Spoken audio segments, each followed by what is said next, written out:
Sois bien-aimé. Shalom, shalom. Shalom. Soyez bénis au nom de Jésus.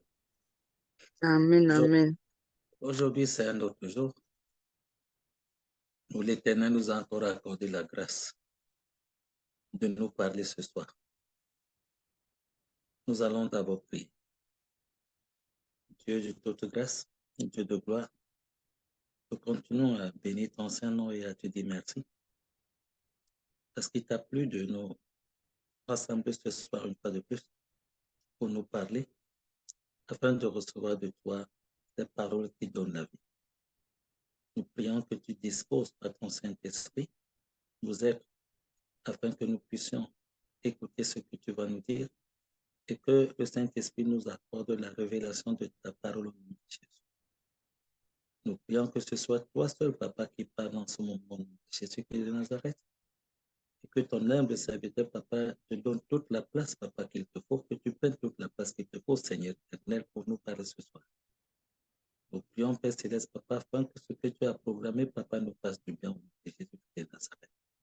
Nous prions, Papa, que toute chair, Papa, soit éloignée au nom de Jésus, afin que, Papa, tu te glorifies. Merci, Père, Papa, sois béni, sois élevé. Au nom de Jésus-Christ. Amen. Aujourd'hui, je voudrais nous parler d'un autre thème qui sera fait en 2 fois. Donc, on va le faire aujourd'hui et prochainement. Le thème, c'est séparer les. Séparer les. Vous savez, dans la vie, il y a des moments où nous devons nous séparer de certaines choses, nous devons nous séparer de certaines personnes afin que nous puissions avancer.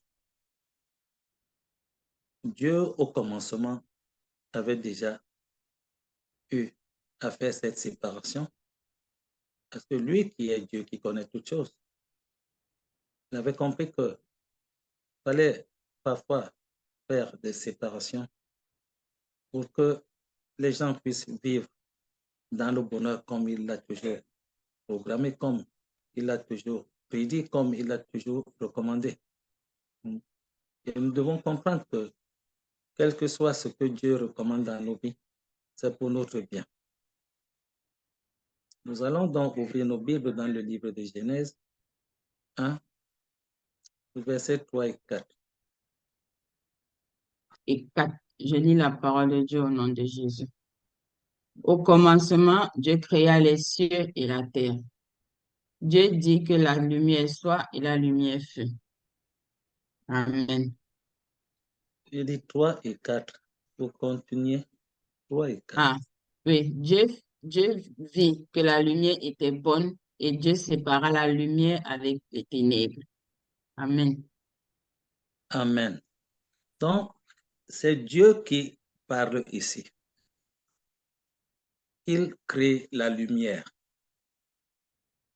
Et il a constaté que la lumière était ensemble avec les ténèbres. Et il a compris que ce n'était pas une bonne chose.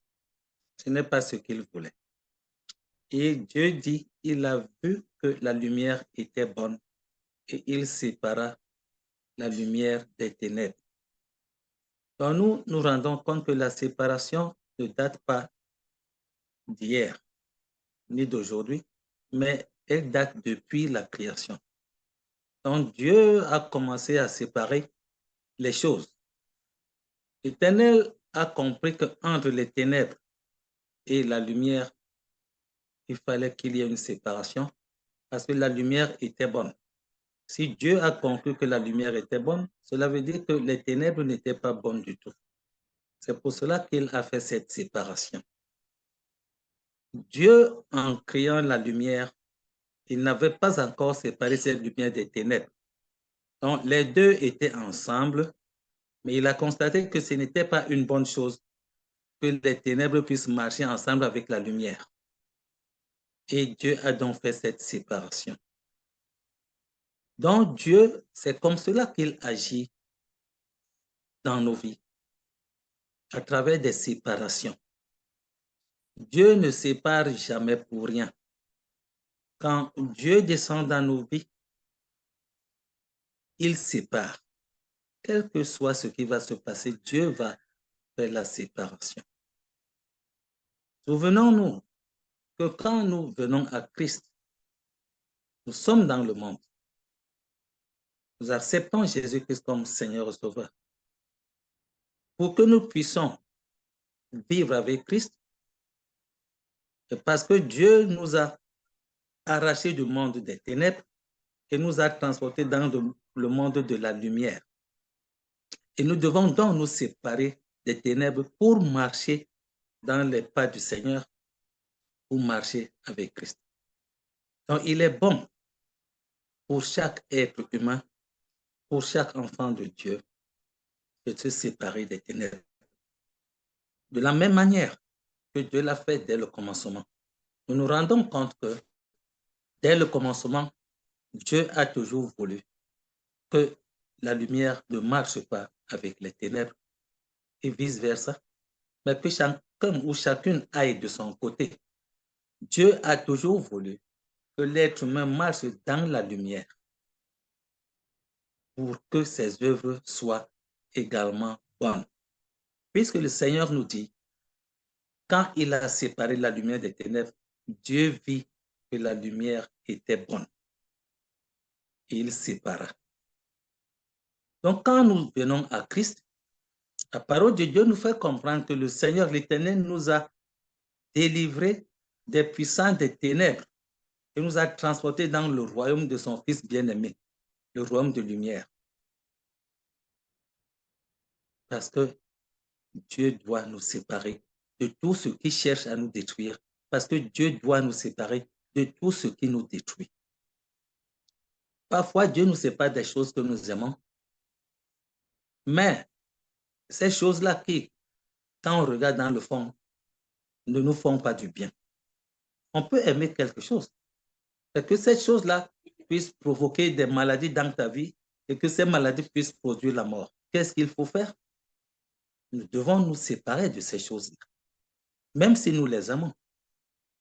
Quand nous écoutons les nutritionnistes, nous nous rendons compte que la plupart des repas qui semblent être agréables au niveau de la langue, du palais, ce sont ces repas-là qui provoquent beaucoup de maladies dans nos corps.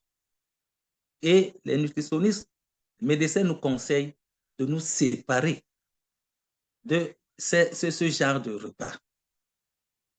Bien entendu, ça ne nous plaît pas toujours, mais pour notre bonne santé, nous devons le faire. Il en est de même pour un enfant de Dieu.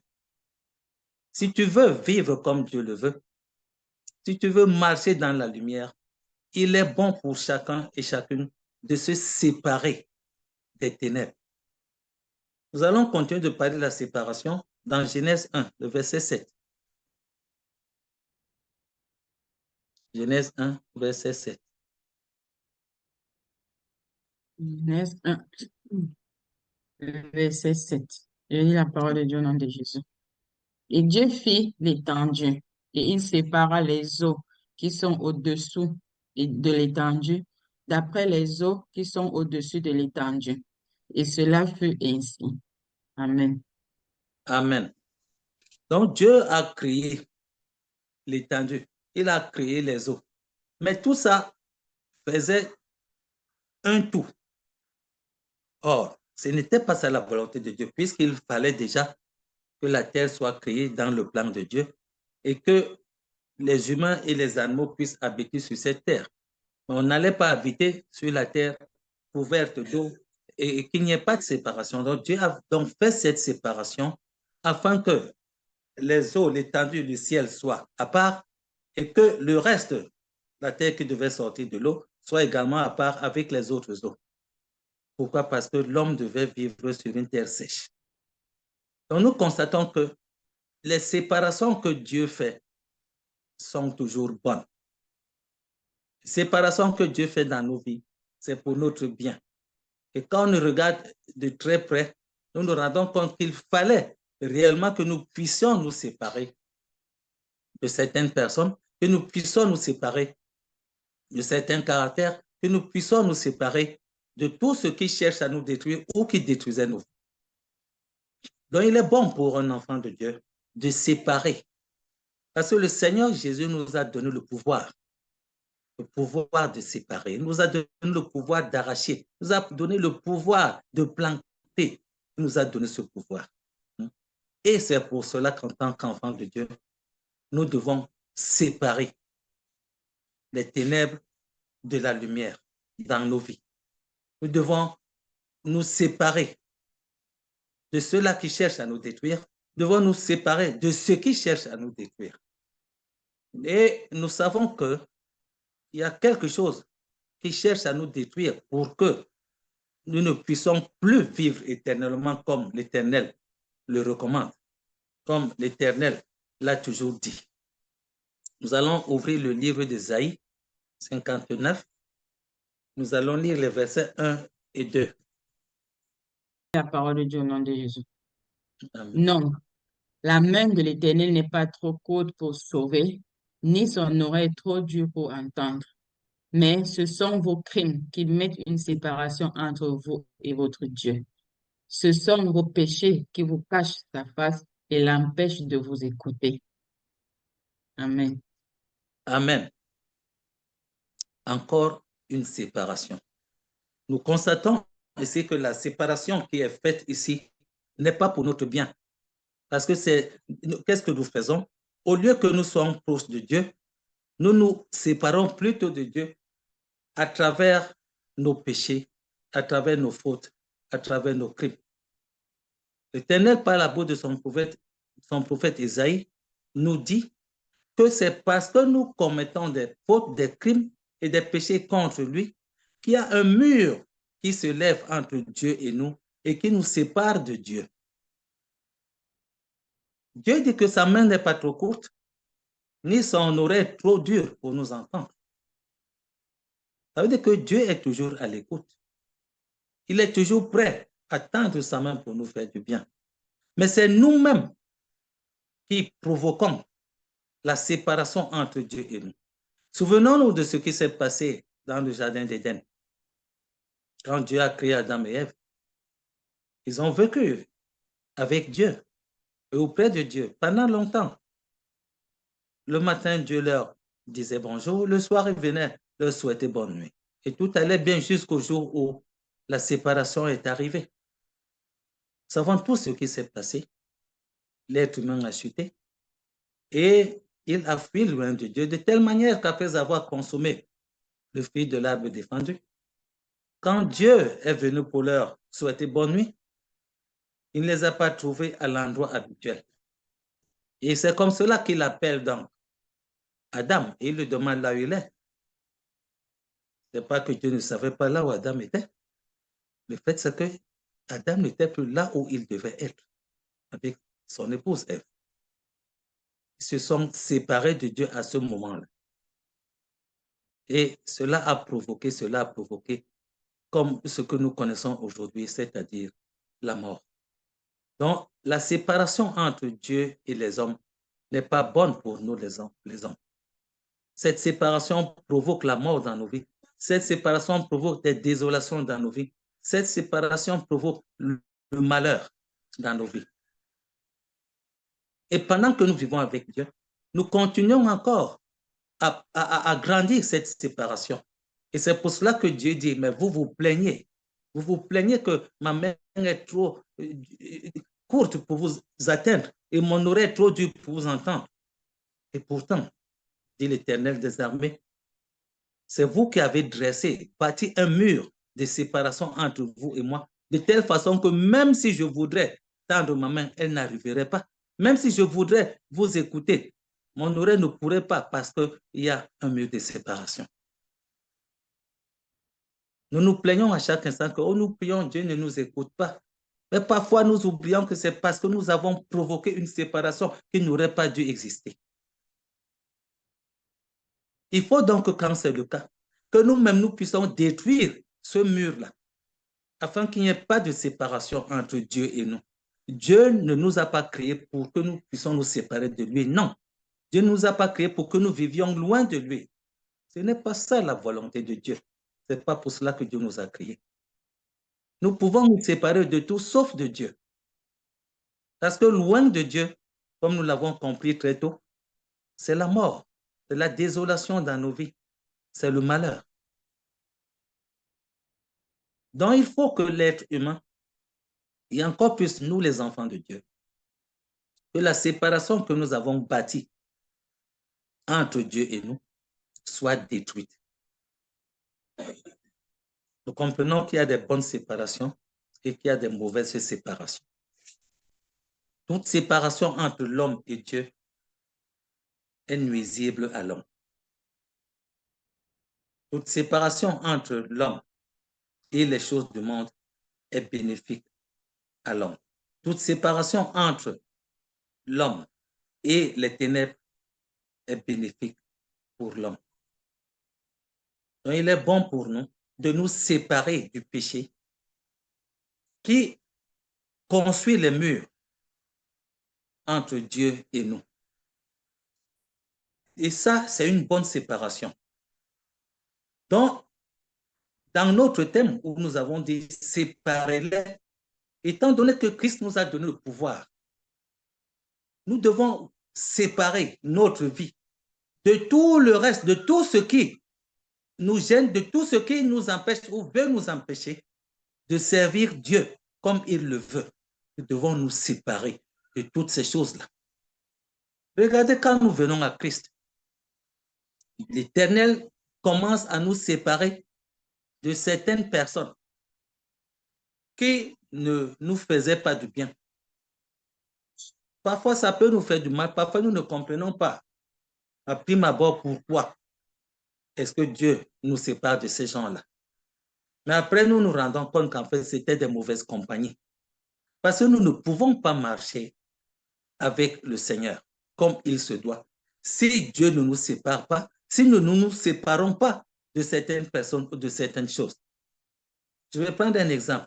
Imaginez que pendant que nous étions dans le monde, nous étions dans des réunions de boissons, nous étions dans ce qu'on appelle parfois les 2-0, on va au foot le matin et après, on tombe dans la bière et puis on se saoule.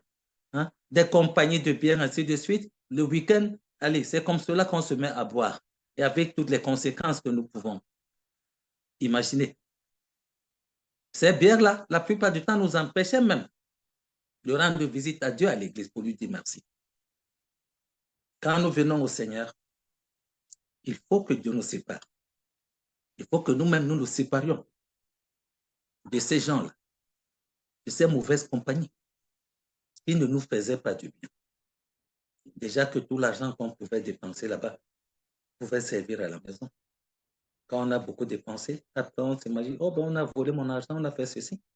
Alors que c'était des mauvaises compagnies.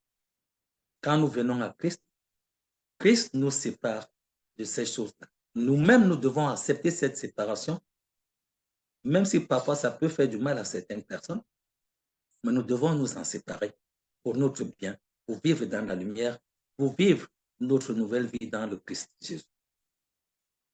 Il y a beaucoup de séparations que nous avons à faire. J'ai parlé de la boisson, il y a beaucoup d'autres choses. Nous ne pouvons pas citer tous ces exemples-là, mais nous connaissons tout ce qui peut nous séparer de Dieu. Et quand nous venons à Christ, nous devons nous séparer de ces choses-là qui nous séparaient de Dieu. Nous ne pouvons plus continuer de vivre avec ces choses-là ou avec ces gens-là qui nous séparaient de Dieu. Vous savez, j'ai vécu des choses où quelqu'un donne sa vie à Christ. À un moment donné, le dimanche où il faut que tu ailles à l'église, c'est à quelques minutes avant l'église que quelqu'un vient te rendre visite. Les gens avec qui tu marchais avant et qui n'allaient pas à l'église, ils reviennent chez toi les mêmes dimanches et puis tu retombes. Pourquoi? Parce que tu n'étais pas séparé de ces gens-là. Je connais une dame qui avait donné sa vie à Christ. Au départ, c'était bon. Mais au bout d'un temps, elle a commencé à manquer le culte, tout simplement parce que c'est à l'heure là où elle recevait ses amis qu'elle n'avait pas abandonnés. Et je lui ai posé la question un jour, mais tu ne vois pas que tes amis là vont te séparer de Dieu? Elle a dit que personne ne pouvait le faire. Mais sauf que ça a continué et elle a abandonné l'église. Jusqu'aujourd'hui où je vous parle. Ce n'est pas qu'elle va ailleurs, non. Le dimanche, elle est chez elle, elle monte et descend. Pourquoi? Parce qu'elle ne s'est pas séparée de ces personnes-là qui l'empêchaient de vivre pleinement sa vie avec Christ. Donc, il est bon pour nous de nous séparer de tout ce qui peut nous empêcher de vivre pleinement notre nouvelle vie, la vie dans la lumière, la vie avec Christ Jésus. Nous avons parlé du péché tout à l'heure dans Ésaïe. Nous devons nous séparer du péché parce que ça ne vaut vraiment pas la peine d'être dans le Seigneur et de continuer de vivre dans le péché comme si nous étions encore dans le monde. Quelque chose doit changer. Quelque chose doit changer. Si tu n'arrives pas à abandonner tous les péchés au même moment, mais continue à prier, à fournir des efforts pour les abandonner de manière progressive. Mais ne reste pas comme si tu étais encore dans le monde, comme si rien n'avait changé dans ta vie. Parce que quand nous rencontrons Christ, nous devons changer. Parce que Christ en nous nous change et nous menons une nouvelle vie. Nous ne menons plus la vie avec les ténèbres comme avant, mais nous sommes déjà enfants de lumière et nos œuvres doivent être des œuvres de lumière. Donc, Isaïe est en train de nous le rappeler pour que nous comprenions que tant que nous serons toujours dans le péché, même si nous nous disons enfants de Dieu, il y aura cette séparation entre Dieu et nous. Or, ce n'est pas ça la volonté de Dieu. Et quand nous venons à Christ, souvenons-nous que Christ, dans sa mort, a déchiré le voile qui nous séparait de Dieu. Donc, ce n'est pas à nous de venir dresser un autre voile maintenant par notre mauvais comportement. Nous devons donc séparer les péchés de notre vie et les éloigner de nous afin que nous vivions pleinement notre joie. En tant qu'enfant de Dieu, il est bon, comme Dieu lui-même l'a dit, que quand tu restes comme ça, tu sépares les personnes qui veulent t'amener ou te ramener dans le monde. Tu te sépares des choses qui veulent te ramener dans le monde. Tu regardes et tu dis comme ton père, comme notre père, c'est bon. Tu dis que la lumière est bonne. Parce que vivre dans la joie, dans la paix avec Christ, c'est vivre dans la lumière. Nous allons revenir dans le livre de Genèse 13, on va lire les versets 8 à 9. Je lis la parole de Dieu au nom de Jésus. Abraham dit à Lot qu'il n'y ait point, je te prie, de dispute entre moi et toi, ni entre mes bergers et tes bergers, car nous sommes frères. Tout le pays n'est-il pas devant toi? Sépare-toi donc de moi. Si tu vas à gauche, j'irai à droite. Si tu vas à droite, j'irai à gauche. Amen. Amen. Nous connaissons tous l'histoire d'Abraham et Lot. Quand Dieu est apparu à Abraham, il lui a parlé. Dieu avait parlé à Abraham seul. Mais quand Abraham partait, il y a son neveu Lot qui s'est approché à lui, il ne pouvait pas le chasser. Durant cette marche, donc, chacun a eu des biens. De telle manière que ça a commencé à provoquer des problèmes entre les deux. Et Abraham ne voulait donc pas qu'il y ait des problèmes entre son neveu et lui. Et c'est pour cela qu'il a donc préconisé qu'il y ait une séparation entre les deux. Pourtant, c'était la même famille. Abraham, en son sein, dans son cœur, ne voulait pas se séparer de son neveu. Ils ont cheminé ensemble. Mais il a compris que la vie ne pouvait pas être bonne avec son neveu accroché derrière lui, parce que c'était un boulet, parce que ceux qui étaient avec son neveu cherchaient des problèmes avec ceux qui étaient avec lui. Il fallait donc qu'il y ait cette séparation-là entre les deux pour que les choses aille mieux pour Abraham. Donc, nous comprenons que parfois, il y a des personnes qui sont comme des boulets, comme des charges pour nous, qui nous empêchent d'évoluer dans le Seigneur. Souvenons-nous que Lot est le neveu d'Abraham. Il pouvait dire, ah, comme c'est mon neveu, je ne peux pas l'abandonner, on va cheminer ensemble. Mais ça allait provoquer d'autres choses encore plus pires. Et je suis en train de nous faire comprendre à travers la parole de Dieu, à travers cette histoire, que par moments, il est bon pour nous de nous séparer de certains membres de nos familles. Oui, ça va faire mal. Mais tout ce qui peut t'empêcher de vivre pleinement ta vie avec le Seigneur, tu dois t'en séparer. Tu dois t'en séparer. Même si ça va te faire mal, mais il faut le faire. Par moments, nous devons le faire pour que chacun aille vivre de son côté.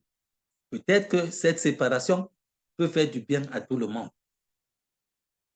Donc, il y a des moments où nous devons nous séparer des boulets, nous devons nous séparer des personnes que nous aimons, mais qui nous freinent dans notre marche avec le Seigneur, mais qui peuvent nous mener même vers la perdition. Vous savez, l'amour, c'est une très bonne chose. Nous devons nous aimer les uns les autres.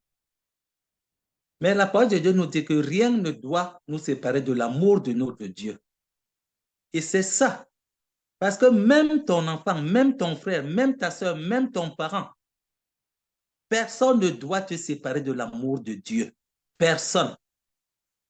Déjà, nous savons que le salut est individuel, le salut est personnel. Donc, si tu t'accroches à ta personne, à la personne que tu aimes, et que cette personne t'amène vers la perdition, je crois que tu vas le regretter. Quand tu seras de l'autre côté, tu comprendras que c'est à cause de cette personne que je me suis égaré. L'autre, voici l'autre avec son oncle Abraham. Et Abraham se rend compte que ça ne va plus entre l'autre et lui. Il faut qu'il y ait séparation. Et Abraham n'a pas hésité à appeler son neveu pour le lui dire. Et comme je le disais, certainement, c'est une séparation qui a fait du mal à Abraham, mais il le fallait. Donc, certaines séparations sont indispensables dans nos vies. Certaines séparations sont indispensables dans nos vies. Ça va nous faire du mal, mais il le faut. Il le faut. Donc, en tant qu'enfant de Dieu, Dieu te donne le pouvoir de le faire pour ton bien et pour la gloire de Dieu. Et on va continuer à lire toujours Genèse 13, versets 14 à 15.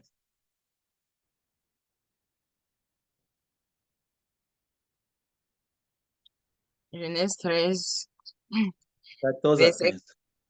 14 à 15. Je lis la parole de Dieu au nom de Jésus. L'Éternel dit à Abraham, après que Lot se fut séparé de lui, lève les yeux et, du lieu où tu es, regarde vers le nord et le midi, vers l'orient et l'occident. Car tout le pays que tu vois, je te le donnerai à toi et à ta postérité pour toujours. Amen. Amen. Donc, durant tout le temps où Lot était avec Abraham comme un boulet, Dieu ne regardait pas Abraham. Il se disait, le moment n'est pas encore venu. Mais dès qu'il y a eu séparation entre Lot et Abraham, Dieu est apparu pour lui parler et pour lui annoncer une bonne nouvelle. Donc, je voudrais te dire que pendant que tu te sépares de quelqu'un que tu apprécies, de quelqu'un que tu aimes, mais qui t'empêche d'avancer, tant que tu es avec cette personne-là, tu ne pourras pas avancer comme il le faut. Et nous venons de le constater. C'est après la séparation de Lot, entre Lot et Abraham, que Dieu vient pour parler à Abraham et lui annoncer une bonne nouvelle, c'est-à-dire des bénédictions. Lui dire quel sera son avenir, un avenir prospère. Donc nous nous rendons compte que pendant que nous sommes avec ces boulets-là, il y a des vraies bonnes choses ne viendront pas. Les vraies bonnes choses ne viendront pas. De la même manière, quand nous sommes avec le péché, il y a des moments où Dieu ne peut pas se révéler à nous. Pourquoi? Parce que nous traînons des péchés avec nous qui empêchent que Dieu vienne nous parler. Nous venons de le voir avec Lot et Abraham. Nous l'avons vu tout à l'heure dans le livre d'Ésaïe. Donc, il est bon pour chaque enfant de Dieu de s'examiner et de comprendre qu'est-ce qui est bien pour lui et qu'est-ce qui n'est pas bien pour lui, et de se séparer de ce qui est mauvais pour lui. En tant qu'enfants de lumière, nous devons vivre dans la lumière. Nous ne pouvons pas vivre avec les êtres des ténèbres ou les choses, les œuvres des ténèbres. Nous ne pouvons pas. Nous devons nous séparer de tout ce qui concerne le monde des ténèbres. Nous devons nous en séparer. Et c'est à ce moment-là que le Seigneur va pleinement être avec nous, pleinement, sans réserve. Parce que comme nous le savons, rien ne doit nous séparer de l'amour de Dieu. Rien. Rien et ni personne. Même pas mes propres enfants. Même mes propres enfants ne doivent pas me séparer du Seigneur. Mes propres frères, mes sœurs et autres, les parents. Personne ne doit nous séparer de l'amour de Dieu. Personne. Et c'est ça la volonté de Dieu. C'est ça la recommandation du Seigneur. Quand c'est le cas, tu sépares. Et c'est pour cela que Jésus a dit, pendant que Pierre s'était adressé à lui, demandant que, mais Seigneur, nous avons tout abandonné pour te suivre. L'abandon aussi, c'est la séparation. Et là où Jésus lui a dit qu'il n'y a personne sur cette terre qui ait abandonné père, mère, frère, sœur, enfant et autres, ne soit récompensé dans le siècle à venir et dans le siècle présent. Jésus ne lui avait pas dit que mais il ne fallait pas te séparer. Non. Il lui a dit que ce que tu as fait pour moi, c'est une bonne chose. Ne nous séparons pas des nôtres pour des futilités, non. Dieu ne nous recommande pas de nous séparer de nos familles, loin de là. Mais il y a ce qu'on appelle d'abord une séparation spirituelle qui doit commencer parce que les ténèbres ne peuvent pas marcher avec la lumière. Et après, maintenant, quand cela ne donne pas, nous nous séparons physiquement. Et ça, je le dis, physiquement. C'est bien possible de se séparer physiquement des êtres que nous aimons. Nous l'avons vu entre Lot et Abraham.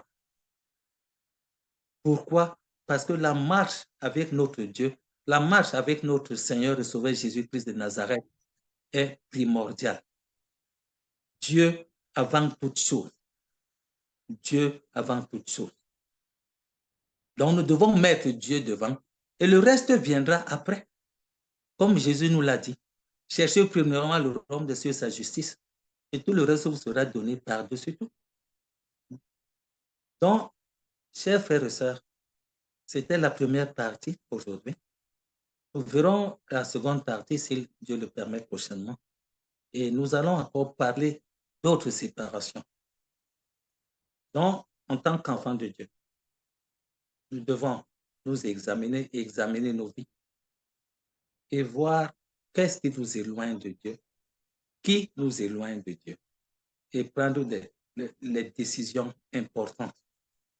Comme nous avons vu Abraham prendre cette décision avec l'autre, comme nous avons vu l'Éternel l'a fait dans le jardin d'Éden, quand il a constaté que Adam et Ève n'étaient plus avec lui, il les a chassés du jardin d'Éden. Il a fermé ce jardin. Mais grâce soit rendue à l'Éternel parce qu'il est bon, il est miséricordieux. Avec la venue de Christ, le voile qui nous séparait de Dieu, Christ est venu, il a rompu ce voile, il l'a déchiré, afin que ceux-là qui veulent vivre maintenant avec le Seigneur, ceux-là qui veulent retrouver le jardin d'Éden pour vivre avec Dieu éternellement, qu'ils le reçoivent, que Christ devienne leur Seigneur et Sauveur et qu'ils marchent avec nous pour ne plus être séparés de Dieu, pour vivre avec Dieu de manière éternelle, pour vivre avec Dieu déjà étant assis sur la terre et dans le siècle à venir, la vie éternelle. Toi qui nous écoutes ce soir, ce matin, examine ta vie Si tu sais que tu es encore séparé de Dieu, ressaisis-toi. Il ne se fait pas encore tard, car l'Éternel Yahvé est bon et miséricordieux, et la main de Christ est tendue vers toi. Toi qui es séparé de Dieu, prends la main que Christ te tend et viens à Christ. Et tu verras la gloire de Dieu dans ta vie. Et tu verras que quand tu étais séparé de l'Éternel, tu ne vivais pas, mais tu étais déjà mort. Que Dieu vous bénisse, vous qui écoutez ce message, et que ce message apporte la paix et la joie et un changement dans vos cœurs. Au nom de Jésus-Christ. Amen. Amen, amen, amen. Amen. Nous prions. Éternel notre Dieu, Papa, nous te rendons grâce encore en ce soir, Seigneur, où tu viens encore, Père éternel, nous abreuver, Seigneur, nous donner, Père éternel, cette nourriture, ô Père éternel. Nous t'en sommes grandement reconnaissants. Merci, ô Père éternel, de nous avoir encore, Seigneur, nourris, Père éternel, par ton message, Seigneur, à travers ton serviteur, où tu nous demandes, ô Seigneur, de nous séparer des choses, ô Père éternel, qui ne t'honorent pas. Père éternel, nous te demandons pardon pour toutes les fois, ô Seigneur, nous avons choisi le côté qui n'était pas de toi, où nous nous sommes éloignés de toi, Seigneur. Nous te demandons pardon pour toutes les fois, ô Père éternel, nous nous sommes séparés de toi, Seigneur, et nous voulons qu'en ce soir, Père éternel, cela ne soit plus d'actualité dans nos vies, que nous arrêtons, ô Seigneur, de nous éloigner de toi. Mais ce n'est que par ton aide, ô Seigneur, que nous allons y arriver. Père éternel, bénis encore ton serviteur en ce soir. Bénis cette parole que nous avons reçue, afin qu'elle vienne au Père éternel et transforme nos vies au nom de ton Fils Jésus-Christ. Amen. Amen. Amen. Amen, amen.